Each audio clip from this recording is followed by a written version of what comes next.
2023 में राजस्थान ने कई उपलब्धियां हासिल की, जिससे राजस्थान का नाम पूरी दुनिया में रोशन हुआ।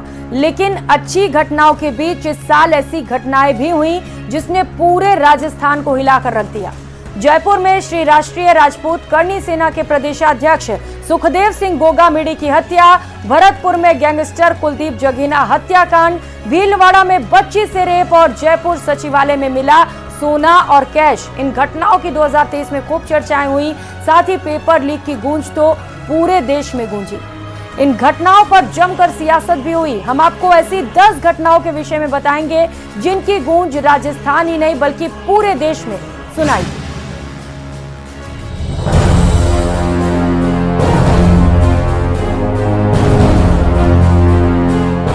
जयपुर में श्री राष्ट्रीय राजपूत करणी सेना के प्रदेशाध्यक्ष सुखदेव सिंह गोगामेडी की हत्या ने पूरे राजस्थान को हिलाकर रख दिया है। सुखदेव सिंह शामनगर में अपने घर में थे। इसी दौरान कुछ बदमाश उनके घर पहुंचे और बातचीत करने लगे। इसी दौरान बदमाशों ने गोगामेडी पर ताबड़तोड़ गोलियां चलानी शुरू कर दी।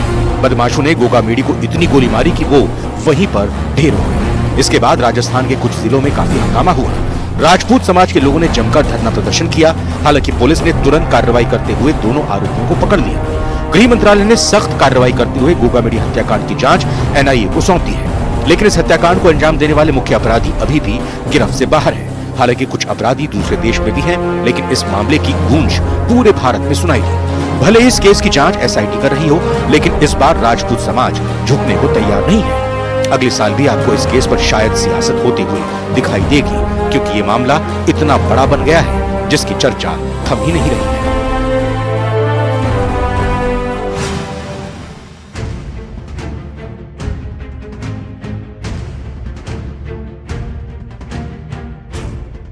पेपर लीक वो मुद्दा है जिसने समय समय पर कांग्रेस सरकार की फजीहत करवाई है। एक के बाद एक पेपर लीक होते रहे। सरकार की तमाम कोशिशों के बाद भी पेपर लीक का सिलसिला नहीं रुका। आरपीएससी सेकंड ग्रेड भर्ती परीक्षा का पेपर तो खुलेआम बिका। हालांकि इसमें आरपीएससी मेंबर बाबूलाल कटारा समेत 3 लोगों को शुरुआत में ही गिरफ्तार भी किया गया और सरकार ने आरोपियों के कोचिंग संस्थान पर बुलडोजर भी चलवा दिया।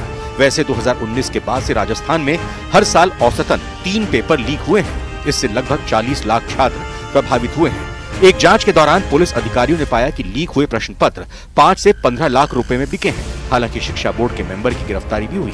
वहीं पेपर लीक में कई नेताओं के ठिकाने पर रेड भी डाली गई, लेकिन इसके बाद भी कोई बदलाव नहीं आया। हालांकि अब सरकार बदली है। सीएम भजनलाल शर्मा ने चार्ज लेते ही एसआईटी गठित करने का फैसला किया। अगले ही दिन एसआईटी बनाने के आदेश भी हो गए। टीम ने पेपर लीक की जांच शुरू कर दी है।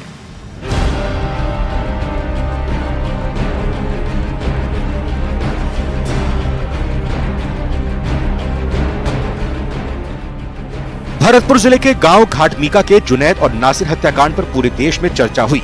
कई बड़े नेता उनके घर भी पहुंचे।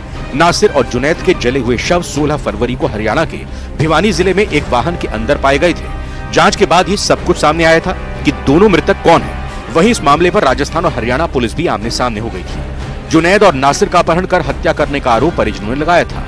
यह आरोप हिंदुवादी संगठनों पर लगाया गया था। हालांकि इस मामले में पुलिस ने मोनू मानेसर समेत 10 आरोपियों को गिरफ्तार किया था।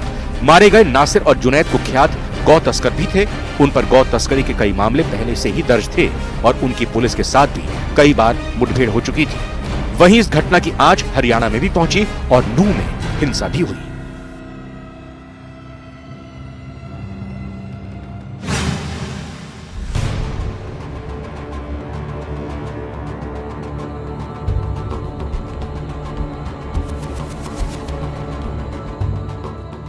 भरतपुर में गैंगस्टर कुलदीप जगीना की 12 जुलाई 2023 को गोली मारकर हत्या कर दी गई।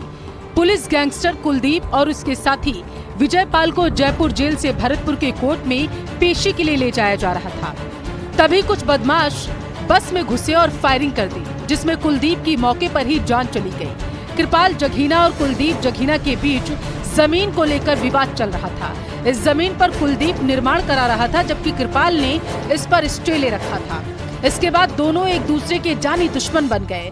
4 सितंबर 2022 को बीजेपी नेता और रेलवे सलाहकार समिति के सदस्य कृपाल सिंह जगीना की हत्या कर दी गई। उसका बदला लेने के लिए हत्याकांड किया गया, जिसकी गूंज राजस्थान ही नहीं बल्कि पूरे देश में सुनाई दी।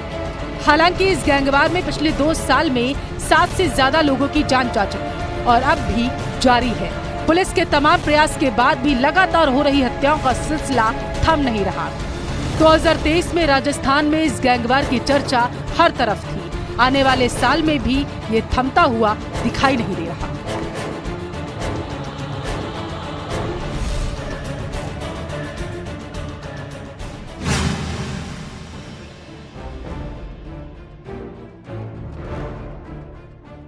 सात जनवरी 2023 को अजमेर के पुष्कर में दो भाइयों ने मिलकर पूर्व पार्षद सवाई सिंह की गोली मारकर हत्या कर दी। अपने पिता की मौत का बदला लेने के लिए बेटे 30 साल से इंतजार कर रहे थे। वहीं गोली मारने के बाद हेलमेट पहने एक हमलावर ने कहा, मैंने बाप की मौत का बदला ले लिया। हमलावर की यह लाइन सुनते ही एक बार फिर से अजमेर का 1992 का बहुचर्चित अश्लील फोटो ब्लैकमेल कांड चर्चा में आ गया, जो उस जमाने में अखबारों की सुर्खियों में छाया रहा था। बताते चले कि 31 साल पहले सूर्य प्रताप सिंह के पिता की गोली मारकर हत्या कर दी गई, जिसमें सवाई सिंह भी आरोपी था, जिसे बाद में कोर्ट ने बरी कर दिया। सवाई सिंह की हत्या पर प्रताप सिंह के परिजनों ने खुशी जाहिर की। प्रताप सिंह की पत्नी ने कहा कि हमने अपना बदला ले लिया। प्रताप सिंह को उसकी दादी ने भी उसके पिता की हत्या की कहानी सुनाते हुए बड़ा किया था।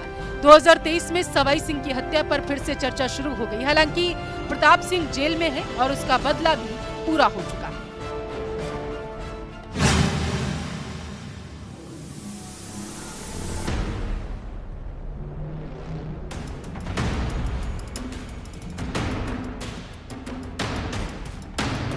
– 2023 में भीलवाड़ा को बड़ा जख्म मिला। जिले के कोटरी थाना क्षेत्र में बकरियां चराने गई एक नाबालिग बच्ची के साथ पहले तो गैंगरेप किया गया, फिर उसे कोयला भट्टी में जिंदा जला दिया गया। ये घटना 3 अगस्त 2023 को घटी, जिस पर जमकर सियासत हुई। घटना के बाद राज्य सरकार पर गंभीर सवाल खड़े किए गए। नाबालिग के साथ 2 भाइयों ने रेप किया। नाबालिग का दर्द समझे बिना दोनों आरोपियों की पत्नियों ने भी उनका साथ दिया और उसे जिंदा ही भट्टी में झोंक दिया। हालांकि मौके से ही पुलिस को ग्रामीणों ने 3 युवकों को पकड़कर सौंप दिया। इसके बाद एक-एक कर इस अपराध में शामिल 9 आरोपी और 2 नाबालिग पुलिस की पकड़ में आ गए। लेकिन किसी के चेहरे पर इतना गंभीर अपराध करने के बाद भी डर नहीं था। 2023 की घटना ने पूरे राज्य में सरकार की बड़ी किरकिरी करवाई। इस तरह बेखौफ होकर एक बच्ची के साथ दिन दहाड़े जो हुआ, उसने कानून व्यवस्था पर कई सवाल खड़े किए। इस घटना का इतना प्रभाव था कि कोर्ट में वकीलों ने आरोपियों का केस लड़ने से ही मना कर दिया। उदयपुर में हुई इन 2 घटनाओं की गूंज पूरे देश में सुनाई दी। पहली घटना में एक विधवा महिला को नग्न कर घुमाया गया, साथ ही इसका वीडियो भी बनाया गया। यह वारदात पीड़िता के 4 साल के बच्चे से सामने होती रही। वह रोता हुआ अपनी मां को बचाने में जुटा रहा, लेकिन दूसरा कोई भी बचाने नहीं आया। ये घटना उदयपुर के लिए एक कलंक की तरह बन गई, जिसकी चर्चा पूरे देश में हुई। वहीं पीड़िता से मिलने के लिए नेताओं के दौरे भी शुरू हुए, लेकिन 2023 जाते जाते ये दाग राजस्थान पर लगा गया। दूसरी घटना में एक 10 साल की बच्ची के साथ पहले रेप किया गया, फिर उसके 10 टुकड़े कर दिए गए। बालिका के घर से तकरीबन 200 मीटर दूर खंडहर में बोरे में रखे टुकड़े में उसका शव बरामद किया गया। पुलिस ने इस पूरे मामले में 21 साल के युवक को गिरफ्तार किया था। इन दोनों घटनाओं से पूरे राजस्थान में भय का माहौल बन गया। खुद पीएम मोदी ने इन दोनों घटनाओं का जिक्र करते हुए कांग्रेस सरकार पर कई सवाल उठाए। 30 सितंबर 2023 का दिन जयपुर शहर के लिए दर्द भरा था। इस दिन 2 बाइकों की टक्कर के बाद एक युवक की पीट कर हत्या कर दी गई। लोगों ने युवक को लाठी डंडों और लोहे की रॉड से जमकर पीटा। इकबाल की मौत के बाद पूरे शहर में तनाव का माहौल। शहर में बड़ी संख्या में पुलिस की तैनाती की गई। घटना सुभाष चौक थाना क्षेत्र के महेरा कॉलोनी के पास की थी। समुदाय विशेष के लोग अगले दिन सुबह सड़कों पर उतर आए। हिंदू पक्ष ने दूसरे समुदाय पर दुकानों में लूट और हिंसा का आरोप लगाया, जिसके विरोध में प्रदर्शन भी किया गया। मामला बढ़ता देखकर गहलोत सरकार ने दखल देकर मृतक युवक के परिजनों को हाथों हाथ 50 लाख रुपए का मुआवजा दिया। वहीं युवक के एक परिजन को संविदा पर नौकरी और एक डेयरी बूथ के आवंटन का आश्वासन भी दिया। इस मामले में जमकर सियासत हुई, जिसकी चर्चा राजस्थान ही नहीं बल्कि पूरे देश में हुई। इस घटना ने जयपुर शहर की शांति को खतरे में डाल दिया, लेकिन समय रहते परिस्थितियों को संभाल लिया गया। 2023 में कोटा में नाबालिग की हत्या का मामला भी चर्चा में रहा। इसमें जमकर राजनीति की गई। कोटा में 4 दिसंबर को नाबालिग लड़की के किशोर सागर तालाब में शव मिला, जिसके बाद कोटा में बंद भी बुलाया गया और जमकर हंगामा किया गया, लेकिन आरोपी अभी भी पुलिस की गिरफ्त से बाहर है। मामले ने इतना तूल पकड़ा कि खुद लोकसभा स्पीकर ओम बिरला के दखल के बाद इस मामले में एसआईटी गठित की गई। नाबालिग लड़की दिया मीणा की मां सरिता ने मामले में हत्या या आत्महत्या के लिए उकसाने की आशंका जताते हुए एसपी से मिलकर मामले में कार्रवाई की मांग की। 10वीं में पढ़ने वाली छात्रा घर से कोचिंग के लिए गई थी, लेकिन वापस नहीं लौटी। अगले दिन उसका शव मिला। मृतक नाबालिग छात्रा के मां ने 2 युवकों पर अपनी बेटी की हत्या करने का आरोप लगाया था। साथ ही पुलिस के लिए भी इसे सुलझाना एक बड़ी चुनौती बन गया। साल 2023 की यह घटना कोटा कभी भूल नहीं पाएगा। इस मामले में इतनी सियासत हुई कि एक चर्चा जयपुर सचिवालय में मिला कैश और सोने ने पूरे राजस्थान में खलबली मचा दी। योजना भवन के बेसमेंट में आईटी के ऑफिस में रखी अलमारी में 2.50 करोड़ से ज्यादा की नकदी और 1 किलो सोना मिला था। इस घटना की साल 2023 में खूब चर्चा हुई, साथ ही जमकर सियासत भी हुई। इस मुद्दे की गूंज चुनाव में सुनाई दी। राजस्थान के इतिहास में ऐसा मामला पहली बार हुआ जब किसी सरकारी संस्थान में इतनी ज्यादा नकदी पकड़ी गई। इस घटना की चर्चा राजस्थान के साथ पूरे देश में हुई। सरकार की भी खूब किरकिरी हुई। विपक्ष ने जमकर इस मुद्दे को भुनाया। साल 2023 का ये मुद्दा राजस्थान में सबसे बड़ा मुद्दों में से एक था, जिसका जवाब सरकार से देते नहीं बना। खास पेशकश में फिलहाल इतना ही। नमस्कार।